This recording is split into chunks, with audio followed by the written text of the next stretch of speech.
Unsurprisingly for a rum cocktail, this drink was apparently a naval invention. So the British Royal Navy was making ginger beer on Bermuda while the Gosling family was making rum, and it wasn't too long before the sailors thought to combine the two. Bit of a stroke of inspiration.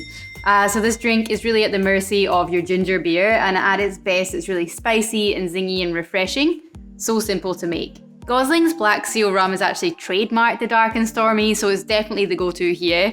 It's very heavy, almost quite chewy rum, so the richer the better basically. Something like Appleton's or Plantation Dark will also substitute quite well. And your ginger beer needs to be good quality, quite dry and spicy. We've gone for Fever Tree, otherwise Fentimans is a really good option.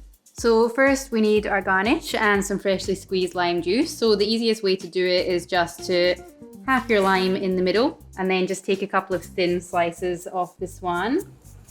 And then you can squeeze the rest of it.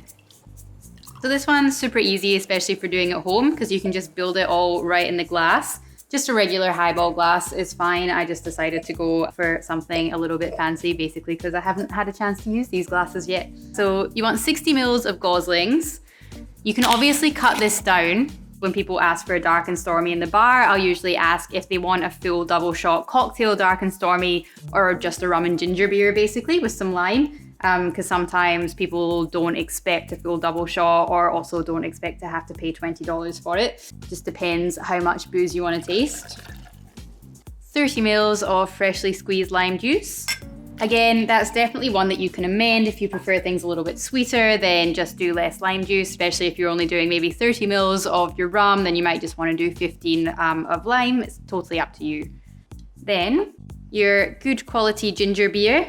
I do just want to say a little thank you to Trish Brew, who you might have seen in some of our gin talks. She did a mad dash over here with some ginger beer so that we could show you how to do this because I wasn't organized enough. So about 120 mils, but I usually just eyeball it.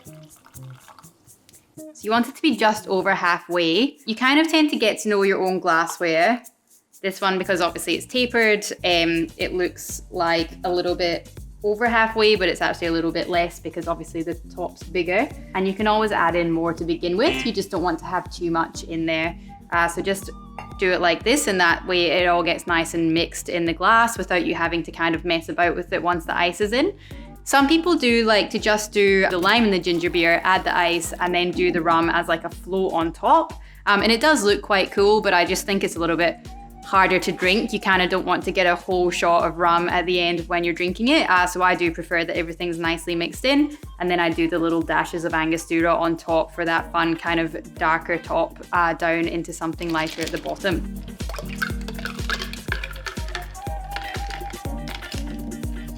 Just give it a little stir. Again, you don't have to get right in there with the spoon, just kind of slowly push it round.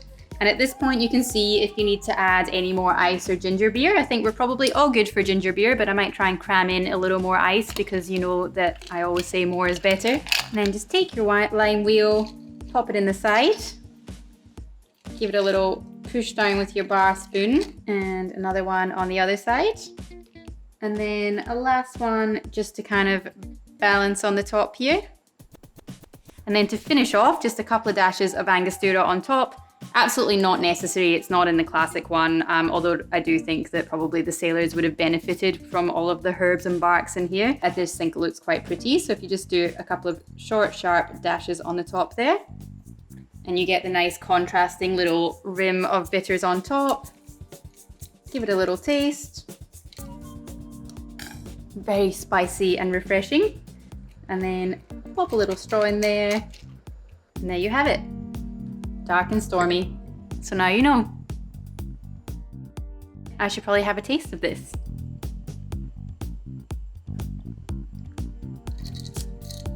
It's really good. It's definitely kind of on the spicy, dry and sour side. So if that's not so much your thing, then feel free to add a couple of drops of sugar syrup. But for me, it definitely just kind of keeps me coming back because it's you get all of that kind of ginger spice up front and then the lime juice comes through.